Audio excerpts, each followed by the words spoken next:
So this is the curved, so this is the staircase coming down here, and then basically put the wood in there. We've got a little 2x1 lats wooded it. Then we've got the mesh and just put different strips of it, forced it into position, cut it where it needed, screwed it all in. So you've got that top curve there, and then this bottom curve here, we've done something similar down here. Obviously bordered this bit, same again, wood there, wood there at top, wood there, and just bend it round, and then we're going to bond all this. I'll show you that later. So it's basically just, it's got different parts of mesh. So I've got one part of mesh there, and I cut another piece, and just pieced it up, but made sure you're getting screws in it everywhere so it's nice and tight. That's basically what we've done. So you can see it from this angle here. Yeah. Hello, so this is the first coat of the bonding that we've put on the mesh now. So we meshed it up. And a bit of advice to you, just keep going at it, keep putting it on, hold your handboard underneath it when you're spreading it. But yeah, this is the first coat of bonding, so you'll get another coat of bonding to fully cover it. And then look, so you can just see it's had its first coat of bonding up there. It's Brother Duncan there. Brother Duncan. It's had its first coat. It's his first coat there. But yeah, just keep putting it on, take your time, mix it thick, keep putting it on, and then eventually it'll start to take shape. So it's going to get another coat after this, and then a coat of skim. God bless, bye. So I'm just about to give it its final coat of bonding now in a minute before I skim it. And basically what I've done here, I've scratched it because it's gone off, the undercoat's gone solid, so I've scratched it all up. So if you're ever doing 2 coats of bonding, you always have to scratch the under layer. So I've scratched it all up, made it all so it's got a key. You can see there, this top one as well. Scratched it all up so it's got a key. And I'm going to neaten it all up with a nice neat coat of bonding and then skim. So just beaded it up. Second coat flattened and scratched.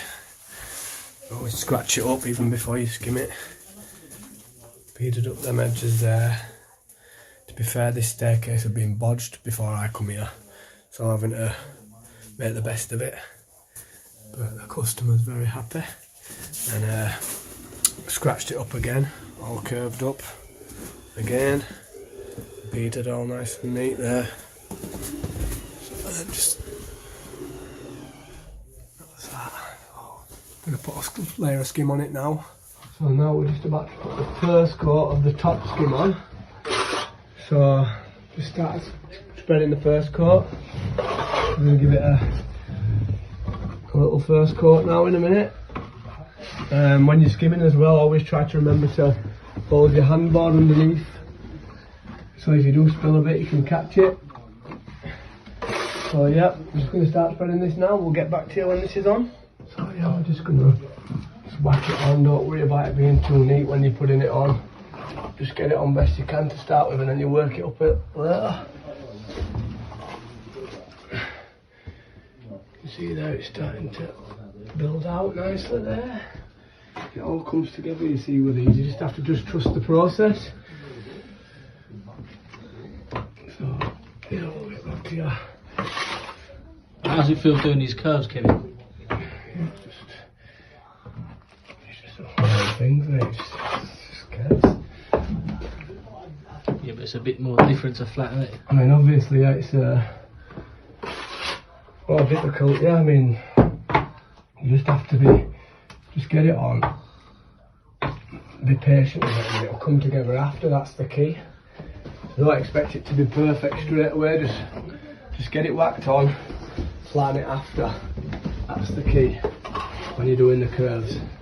You just have to get it on, and then once you get it on, you can work it out, and it comes together in stages. A good tip as well for when you're doing a curve as well is to have a sponge. So I'm just flattening my second coat now, so I've second coated it all again, same as I did first coat. And then I'll give it its first flatten. Now I'm flattening it with a little bit of water. Use a bit of spray on the second flatten, give it a little squirt. Just softens it up a bit.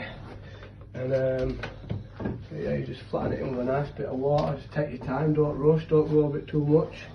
Don't be too heavy with your trowel as well when you're flattening.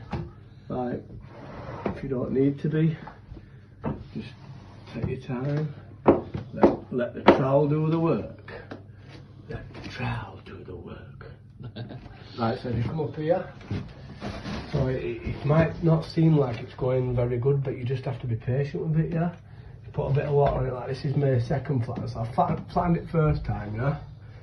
Now I'm just putting a bit of water on, yeah? You just gently go over it, let the trowel just, you just have to keep, it can be quite difficult this bit, yeah? But you just have to keep following the curve, like, and it will come together in the end. Like, it's already looking better than what it did a minute ago when I was going over it. But as I keep going over it, it will come together. I've got my old trusty sponge as well, which I'll show you that bit in a bit. Which the sponge will neaten it all up really nice, get it looking really nice for me. So just have to, you know, you always go up and down your beads. You never go into your beads. You can go across them a bit, but you have to always go up and down them, because otherwise you end up with like a little ramp type thing. You don't want that. And then when it comes to paint, you'll be able to see it as well. So yeah, we're getting there. So it's just coming together in stages. And if you look up at this one over here, this one up here, I've just flattened that one a minute ago. It's getting there now. But as I keep going over it, it will come neater and neater and neater. And I'll use my sponge as well in the little awkward areas to neaten it up. And if you got any questions, feel free to contact us.